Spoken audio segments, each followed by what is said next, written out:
আহ, দেখুন, একটা জিনিস কি, যে 2018-তে সরকার পরিবর্তনের পর থেকে আমাদের এই ত্রিপুরা রাজ্যে নতুন নতুন নতুন রোজগারের যে সোর্স, সেগুলিকে খোলার ব্যবস্থা আমাদের সরকার প্রচেষ্টা করে।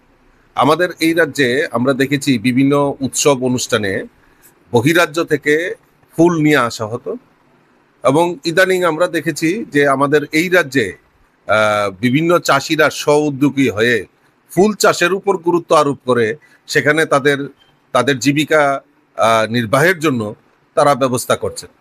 ইদানিং আপনারা সত্যি বলেছেন, দেখে খুব মোহিত হয়েছি যে চরিলাম বিধানসভায়, চরিলামে একটা জায়গায় আমরা দেখতে পাচ্ছি ইদানিং সূর্যমুখী ফুলের চাষ সেখানে করা হয়েছে।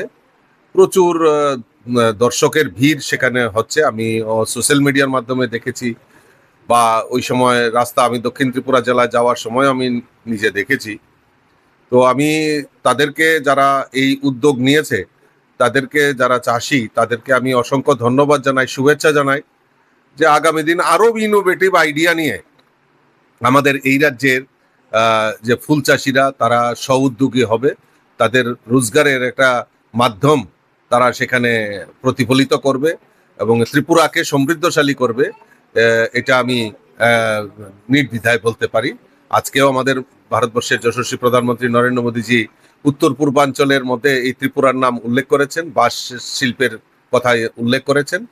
তো আগামী দিন আশা করি এইরকম ফুল চাষিরা যারা, তারাও আমাদের এই রাজ্যের নাম উজ্জ্বল করবে। তারা যেরকম উপকৃত হবে, আমাদের এই রাজ্যকেও সমৃদ্ধশালী করবে।